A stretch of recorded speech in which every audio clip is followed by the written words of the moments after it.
नमस्ते दोस्तों, स्वागत है आपका हमारे YouTube चैनल सोहम यस गावंडे में।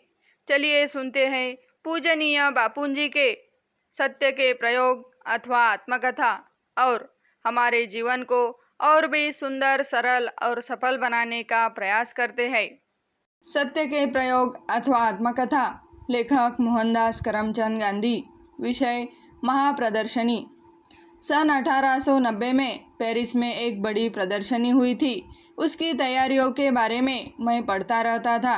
पेरिस देखने की तीव्र इच्छा तो थी ही। मैंने सोचा कि यह प्रदर्शनी देखने जाऊं तो दोहरा लाभ होगा। प्रदर्शनी देखने में एफिल टावर देखने का आकर्षण बहुत था। यह टावर सिर्फ लोहे का बना है, 1000 फुट ऊंचा है।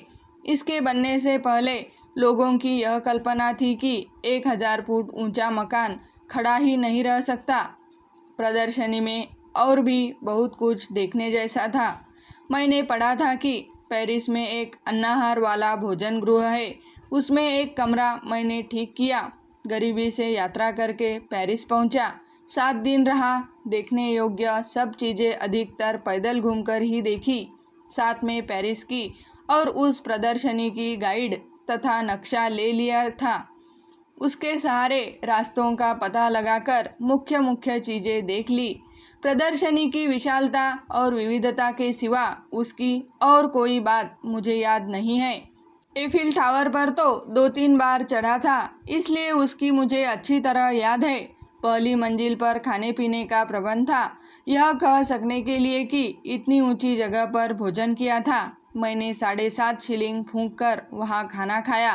पेरिस के प्राचीन गिरजाघरों की याद बनी हुई है। उनकी भव्यता और उनके अंदर मिलने वाली शांति भुलाई नहीं जा सकती। नोत्र दाम की कारीगरी और अंदर की चित्रकारी को मैं आज भी भुला नहीं हूँ। उस समय मन में यह ख्याल आया था कि जिन्होंने लाखों रुपए खर्च करके ऐसे स्वर्गीय मंदिर बनवाए हैं, उनके दिल की गहराई में ईश्वर प्रेम तो रहा ही होगा।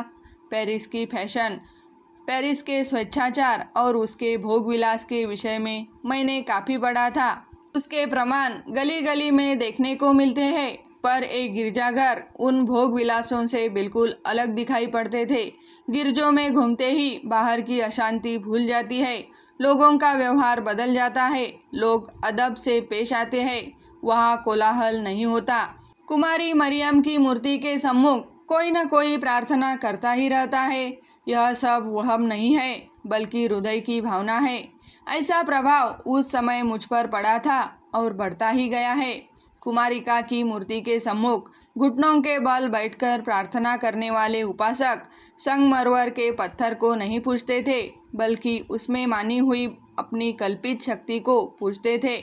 ऐसा करके वे ईश्वर की महिमा को घटाते नहीं, बल्कि बढ़ाते थे। यह प्रभाव मेरे मन पर उस समय पड़ा था, जिसकी धुंधली याद आज भी मुझे है। एफिल टावर के बारे में 2 शब्द कहना आवश्यक है। मैं नहीं जानता कि आज एफिल टावर का क्या उपयोग हो रहा है।